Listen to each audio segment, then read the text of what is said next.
네, 창조와 진화 두 번째 시간입니다. 네, 지난 시간에는 제가 개인적으로 진화를 받아들일 수 없는 이유에 대해서 말씀드렸습니다. 네, 그 첫 번째 이유는 세상에 있는 그 어떤 기계보다 복잡한 우리 인체가 상식적으로 저절로 만들어질 수 없다는 것이고요. 그리고 두 번째는 과학적으로 진화론자들이 주장하는 그 근거들이 제가 판단했을 때 너무나 빈약했기 때문입니다. 자, 오늘은 우리 인체를 이루는 세포가 얼마나 정교한지에 대해서 살펴보고요.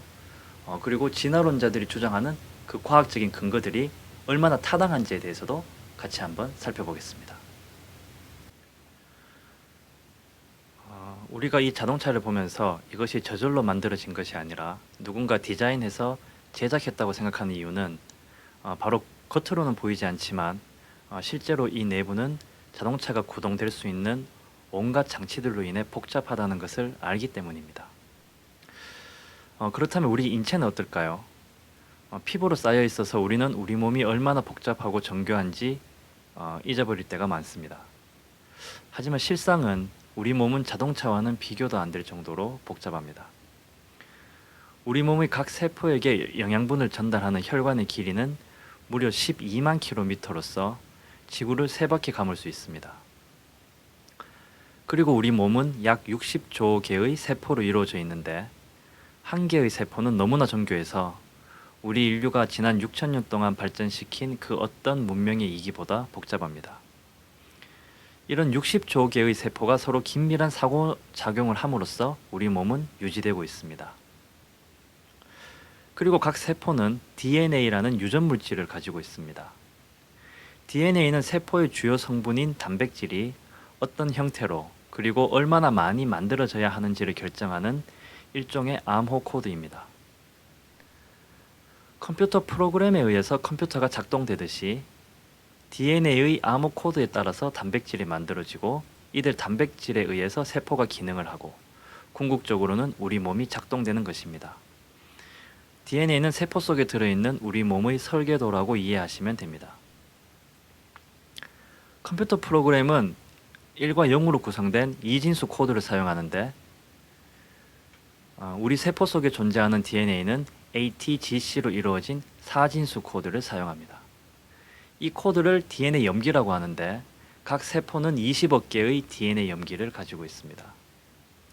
컴퓨터 프로그램에서 1과 0이 바뀌면 컴퓨터 작동이 멈추듯이 ATGC에서 잘못된 코드가 들어가면 우리 세포는 문제를 일으키게 되고 우리 몸도 데미지를 받게 됩니다. 즉 A가 들어갈 자리에 G가 들어간다거나 또는 C가 들어갈 자리에 T가 들어가면 세포는 작동을 멈추게 되고 우리 몸도 위험해집니다. DNA 암호 코드의 신비에 대해서는 나중에 자세히 말씀드리겠습니다. 그리고 신기한 것은 눈에 보이지도 않는 이 작은 세포 안에 들어있는 DNA의 길이는 무려 2m가 넘습니다. 이것은 마치 우리 전민새생명교회 예배당 안에 지구를 2바퀴 정도 감을 수 있는 약 2만 킬로의 가는 줄이 있는 것과 같습니다. 즉 DNA는 아주 정교하게 세포 안에 들어가 있는 것입니다. 그리고 한 사람의 몸 안에서 우리 몸의 설계도인 DNA를 다 빼서 일렬로 배열하면 그 길이가 태양계 2바퀴를 돌고도 남습니다. 이것뿐만이 아닙니다. 각 세포 안에는 3만 종류의 단백질이 있습니다.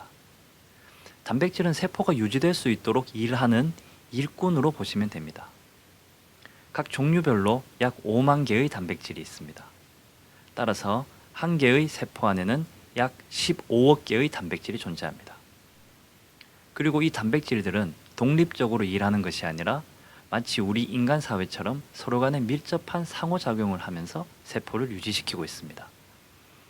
서로가 상호작용을 하고 있기 때문에 3만 개의 단백질 중에 정상적인 기능에 문제가 있는 단백질이 몇 종류만 생겨도 세포는 고장이 나고 우리 몸도 바로 문제를 일으킵니다.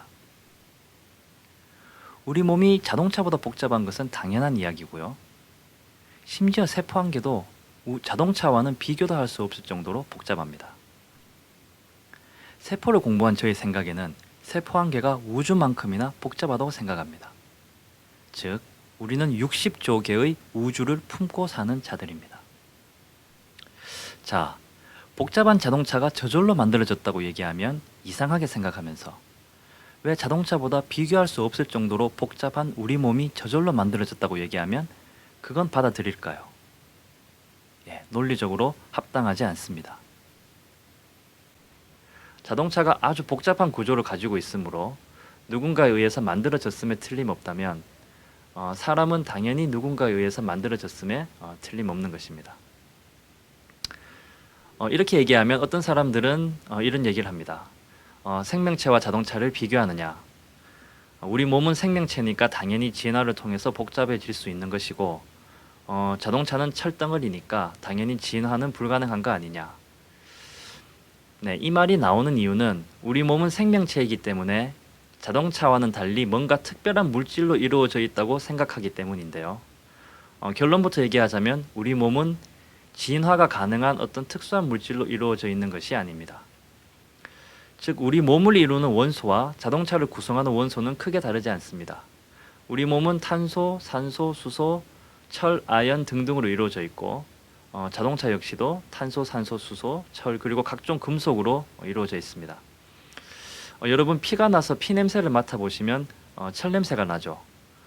혈액에서 가장 중요한 물질 중 하나가 철입니다. 철이 없으면 산소가 각 세포로 운반되지 않기 때문입니다. 달리 얘기하면 우리 몸의 상당 부분을 차지하는 피 속에는 철가루들이 돌아다니고 있는 것입니다. 우리는 특별한 물질로 이루어져 있지 않습니다. 여기 원소 주기율표에 있는 이런 원소들로 우리 몸은 그냥 이루어져 있는 것입니다. 자동차도 마찬가지고 거리에서 볼 수 있는 돌들도 마찬가지입니다. 만약 우리 몸이 긴 세월에 걸쳐서 진화가 된 것이라면 이 자동차도 긴 세월에 걸쳐서 진화가 되어서 비행기가 될 수 있는 것입니다. 더 심하게 얘기하면 우리가 정말 진화가 된 것이 맞다면 길거리에서 볼 수 있는 이 돌도 긴 시간이 지나면 언젠가 생명체가 될 수 있는 것입니다. 이걸 받아들일 수 있나요? 이걸 받아들일 수 없다면 우리 몸의 진화도 당연히 받아들일 수 없는 것입니다. 이것이 바로 제가 상식적인 수준에서 진화론을 받아들일 수 없는 이유입니다.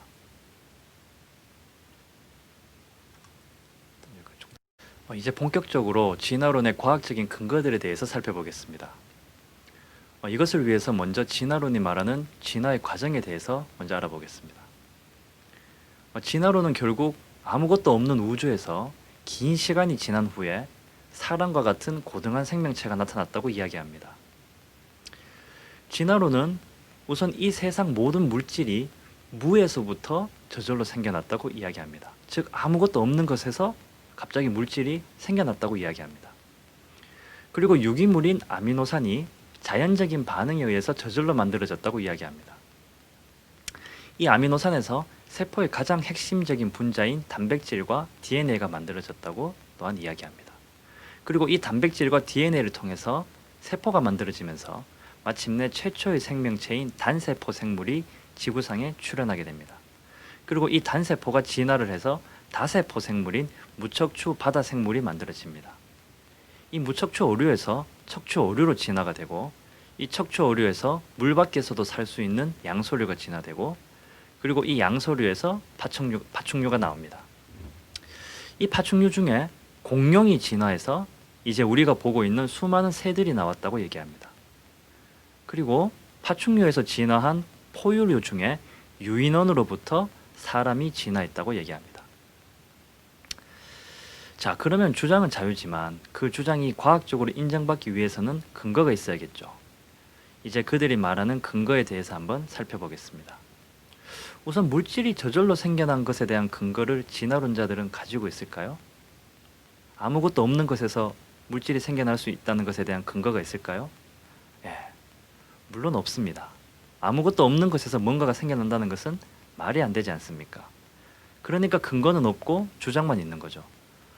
물론 진화론자들이 제시하는 여러 가지 시나리오가 있습니다. 하지만 근거는 하나도 없습니다. 여기서 잠깐 제가 진화론에 대해서 비판을 하자면 제가 느낀 바로는 진화론자들의 주장은 대부분 이런 식입니다. 여러 가지 시나리오를 제시합니다. 그런데 그것을 뒷받침하는 증거는 없습니다. 증거가 왜 없냐고 물으면 과학이 더 발전하면 그 증거가 나올 거라고 얘기합니다. 결국 이 얘기는 자기들의 주장은 증거가 없다는 것을 확증하는 것밖에 안 됩니다. 자, 이제 본론으로 돌아와서 그 다음에 이 물질에서 우연한 반응에 의해서 아미노산이 나왔다고 하는데, 자, 그 근거는 있을까요? 예, 이거는 그들이 내세우는 근거가 있습니다. 근데 인위적으로 맞춘 실험을 했고 이것을 통해서 아미노산을 생산했습니다. 잠시 뒤에 그 실험이 믿을 수 있는 것인지 한번 살펴보겠습니다. 그리고 이 아미노산이 조합되어서 단백질이 만들어졌다고 얘기합니다. 역시 증거는 없습니다. 아미노산에서 단백질이 만들어지는 것이 얼마나 복잡한지는 뒤에서 말씀드리겠습니다. 그리고 세포에서 단백질과 함께 가장 중요한 DNA의 경우는 저절로 만들어졌다는 근거가 있을까요? 네, 역시 없습니다. 그리고 이 우연히 만들어진 단백질과 DNA에 의해서 세포가 만들어졌다고 하는데 근거가 있을까요? 네, 근거는 없습니다.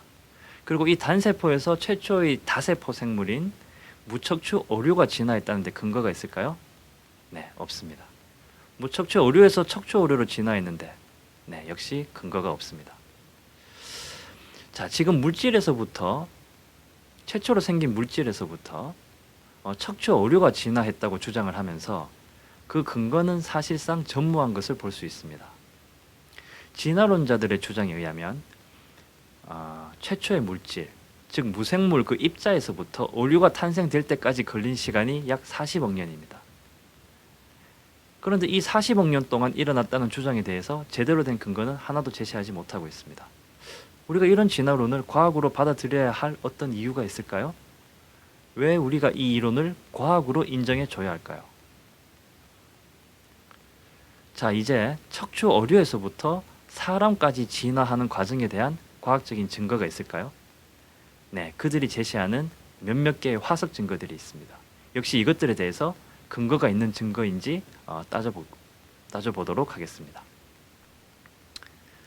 자, 이제부터 본격적으로 진화론자들의 주장에 대한 과학적인 근거들을 살펴보겠습니다. 지금부터 다루는 내용들은 대부분 고등학교 교과서에 실려서 아이들에게 진화론이 사실임을 학습하는 내용들입니다. 자, 먼저 앞에서 말씀드렸던 아미노산이 번개와 같은 자연현상에 의해서 저절로 만들어질 수 있다는 근거를 살펴보겠습니다.